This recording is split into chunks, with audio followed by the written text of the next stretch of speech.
Fala pessoal, espero que todos estejam bem. Nesta aula nós vamos estudar fenômenos físicos e químicos.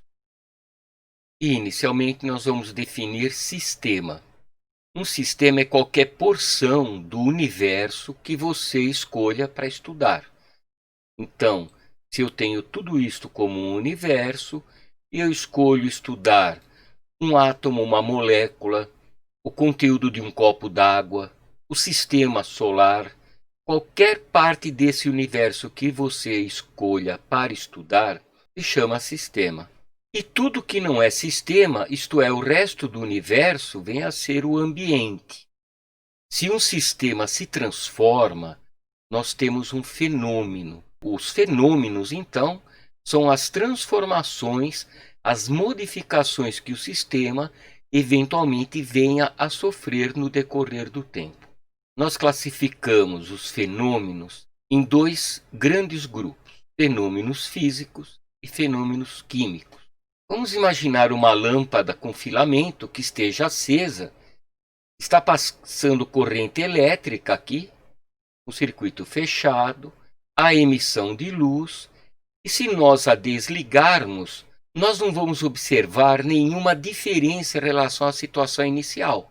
Se eu tenho a substância tungstênio aqui, formando filamento, porcelana aqui no suporte, eu ligo, ou melhor, eu ligo e desligo a lâmpada alternadamente e nenhuma substância desaparece, nenhuma nova substância é formada.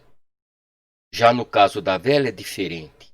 Quando eu acendo uma vela, a maior parte das substâncias que compõem parece que desaparecem. Na verdade, elas se transformaram em gases. No caso da combustão da vela, gás carbônico, monóxido de carbono, água e um sólido finamente dividido que é a fuligem.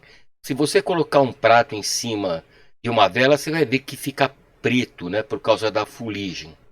Tem apenas uma pequena parte da vela que permaneceu como era, que foi a parafina. Ela derreteu e depois escorreu e solidificou novamente. Os fenômenos físicos são reversíveis. Os fenômenos químicos geralmente são irreversíveis. Então, a parafina, se você aquece, derrete, se você esfria, solidifica, mas a vela, o filamento, você pode esfriar que não vai aparecer de novo. O primeiro vestibular da FUVEST caiu uma questão interessante. Mas que grão de milho chato. Velho é você, seu besta.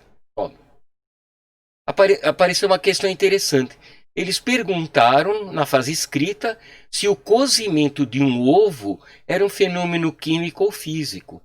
É químico, porque é irreversível. Se você esfria o ovo, ele não volta a ser ovo cru. Alguns fenômenos físicos são inconfundíveis, né? A luz que bate numa parede e reflete, é fácil de perceber que é um fenômeno físico. A confusão às vezes aparece exatamente com as transformações de estado ou transições de fase que uma substância pode sofrer. Então, imagine um sólido qualquer, ele pode sofrer fusão, se transformando em líquido, vaporização, se transformando em vapor. Aqui é só uma ilustração, o vapor na verdade é transparente, nunca é translúcido. Quando você vê uma nuvenzinha, na verdade são gotículas do líquido que estão condensadas. O vapor é sempre transparente, mesmo que ele seja colorido. O gás é assim. Do gás para líquido nós temos a liquefação e do líquido para o sólido a solidificação. Do sólido diretamente para gás nós temos sublimação e de gás diretamente para sólido também solidificação. Observe que o termo solidificação pode ser usado de duas formas: de gás para sólido ou de líquido para sólido. A condensação é um caso particular da liquefação. A liquefação em si ocorre quando a substância está acima da sua temperatura, do seu ponto de ebulição, é resfriada e liquefaz. É o caso da água a uma atmosfera de pressão. Se ela estiver a 120 graus, você vai esfriando o vapor quando chega a 100 graus, liquefaz. A condensação é uma liquefação que ocorre em qualquer temperatura. Então, se eu tiver um copo de água gelada, começa a condensar gotinhas de água em torno, que é o vapor circundante, vapor de água circundante, que está virando líquido. Isso não ocorre numa temperatura exata, dada, definida, que é o caso da liquefação, que ocorre no ponto de ebulição. E existe também dois casos de vaporização, que pode ocorrer por ebulição, quando você ferve um líquido, então ocorre em temperatura constante, ocorre no ponto exato, que é o ponto de ebulição. No caso da água é 100 graus Celsius, no caso do álcool é 78 graus, mas existe também evaporação, que pode ocorrer em qualquer temperatura. Álcool e água evaporam, por exemplo, nas condições ambientes, na temperatura de 20, 25 Celsius, etc. A evaporação é o oposto da condensação. Vamos nos concentrar em fenômenos químicos, afinal a matéria é química. Nós temos neste frasco um gás amarelo esverdeado, vocês vão ver que vai aumentar a concentração dele com o tempo, inclusive porque eu vou cortar um pedaço do filme. E esse cloro está sendo obtido na reação de permanganato de potássio, que está nesse frasco, com ácido clorídrico. O gás cloro, então, é canalizado e lançado aqui dentro do Erlenmeyer. E vamos acrescentar sódio nesse Erlenmeyer. O sódio é um metal, esse S representa que ele está em fase sólida. O cloro é um gás amarelo esverdeado, este G indica que ele é um gás. Iniciando então o vídeo. Agora tem bastante cloro aqui. Vai ser lançado o pedacinho de sódio e algumas gotas de água para iniciar a reação, que é muito forte. Aparece uma fumacinha aí, que é cloreto de sódio finamente dividido em pó. E no fundo do recipiente, esta manchinha branca que você está vendo, é o cloreto de sódio. Então vamos escrever, vamos representar o fenômeno aqui. Sódio mais cloro produz cloreto de sódio. Isto é um fenômeno químico. São fenômenos em que algumas substâncias desaparecem, dando origem a outras. Isto é, fenômenos químicos são denominados reações químicas também.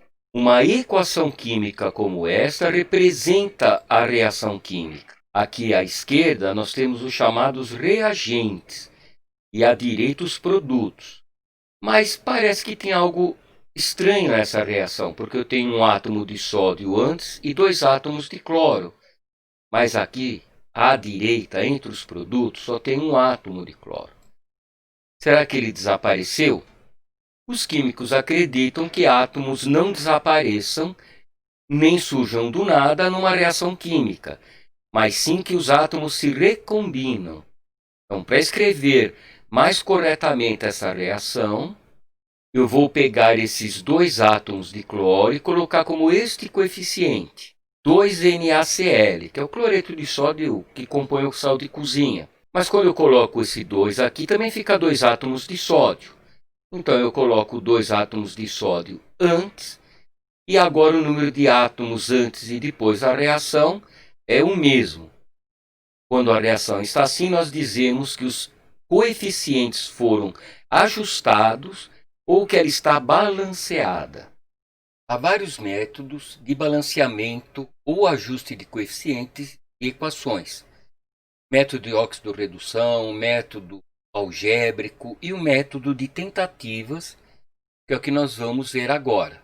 Vamos pegar uma equação bastante complexa para que nós possamos citar todos os passos que são necessários. Permanganato de potássio mais ácido clorídrico dá cloreto de manganês 2, mais cloreto de potássio, mais cloro e mais água. Esta é a reação que você viu naquele filmete, que foi utilizada para produzir cloro. Neste método, em primeiro lugar, nós vamos localizar a substância que tem maior número de elementos, O permanganato de potássio tem 3 elementos, potássio, manganês e oxigênio. Nós vamos fazer uma tentativa, chutar um coeficiente, 1, por exemplo. Então eu chutei o coeficiente 1 e agora eu vou localizar qual é o elemento que aparece em mais de 2 substâncias. E é o cloro. O cloro aparece em 1, 2, 3, 4 substâncias. Quando o elemento aparece em mais de 2 substâncias, eu vou deixar para o final. Então, eu posso continuar o balanceamento com o potássio, que só aparece em 2 substâncias, com o manganês, que aparece também em 2, ou com o oxigênio, que também só aparece em 2, uma do lado esquerdo e uma do lado direito. Então, se eu tenho 4 átomos de oxigênio do lado esquerdo, tem que ter 4 átomos de oxigênio do lado direito. Eu não vou colocar 4 aqui, porque a fórmula fica errada. Todo mundo sabe que a água tem fórmula H2O. Então, eu vou imaginar 4 moléculas de água que terão 4 átomos de oxigênio. Em seguida, eu vou continuar com outros elementos que só aparecem 2 vezes.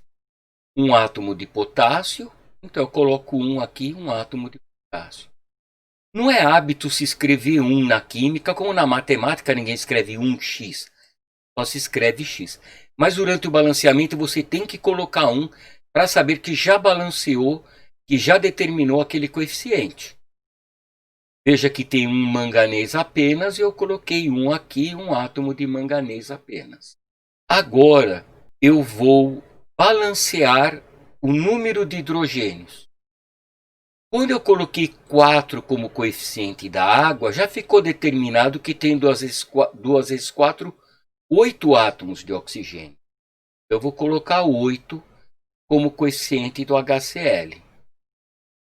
E agora sim, finalmente eu vou contar o cloro, o elemento que aparece em mais de 2 substâncias, eu deixo para o final.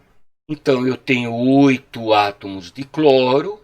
Aqui eu tenho 2 mais 1, 3, para 8 faltam 5. Mas eu não posso colocar 5 aqui, porque 5 vezes 2 é 10. Então eu vou colocar 5 meios, ou 2,5. 5 meios vezes 2 dá 5, mais um 6, mais 2, 8, que é o número de átomos de cloro que tem antes. Mas muita gente não gosta de coeficiente fracionário, 5 meios. E tem até vestibulares que pedem para balancear com números inteiros. Então, eu vou multiplicar tudo por 2.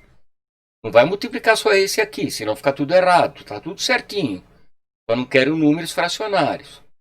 E aí eu multiplico toda a equação por 2. E agora o número de átomos do lado esquerdo é exatamente igual ao número de átomos do lado direito. A equação está balanceada. Vamos então treinar fazendo alguns exemplos. As resoluções vão ficar do lado direito. Se você se sentir seguro e quiser interromper antes da resolução e tentar resolver por si mesmo, faça isso. No primeiro exemplo, eu tenho 2 átomos de hidrogênio, 2 átomos de oxigênio do lado esquerdo, mas do lado direito, 2 de hidrogênio e apenas 1 de oxigênio. Então é claro que eu vou colocar o coeficiente 2 aqui na água para ficar 2 átomos de oxigênio. Porém, quando eu coloco 2 como coeficiente da água, ficam 4 átomos de hidrogênio. Então eu coloco 4 átomos de hidrogênio entre os reagentes. No segundo caso, eu tenho monóxido de carbono mais oxigênio, dando dióxido de carbono. O átomo de carbono está balanceado, 1 e 1, mas o oxigênio tem 3 e aqui tem 2. Eu vou fazer com que esse número seja par. Eu vou colocar 2 mols de monóxido de carbono. Então, teremos 2 átomos de oxigênio, mais 2 átomos de oxigênio, 4. 2 vezes 2, 4 átomos de oxigênio, 2 átomos de carbono, 2 átomos de carbono. No caso da reação do óxido de cálcio com água, produzindo hidróxido de cálcio, eu tenho um átomo de cálcio antes, depois, 2 átomos de oxigênio antes, 2 átomos depois e 2 átomos de hidrogênio depois, isto é, entre os produtos, e 2 entre os reagentes. Essa reação já está balanceada, com coeficiente 1 em cada uma das substâncias. Para o hidróxido de alumínio mais ácido sulfúrico, dando sulfato de alumínio e água, eu vou pegar a substância com o maior número de elementos e de átomos e chutar o coeficiente 1. Daí tenho 2 átomos de alumínio e 3 de enxofre. Coloco 2 como coeficiente aqui e 3 aqui. Os átomos de hidrogênio e oxigênio, como aparecem em mais de 2 substâncias, é claro que eu vou deixar para o fim. Então eu tenho 2 átomos de alumínio, 3 átomos de enxofre. Aqui foi tentado o coeficiente 1. E agora eu vou contar os átomos de hidrogênio. 1 vezes 3, 3, vezes 2, 6.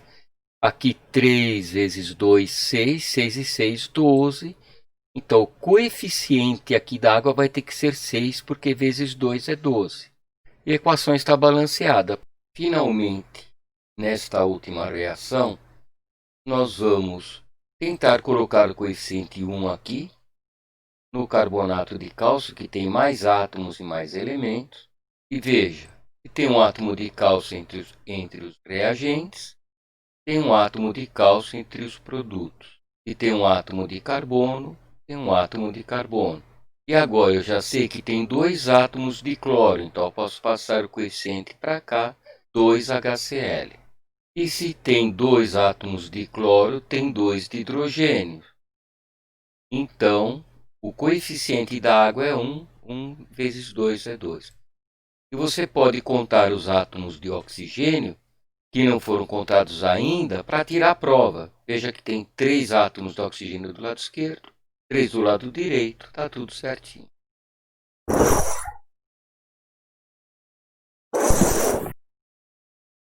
Bem, ficamos por aqui. Até a próxima aula e cuidem-se.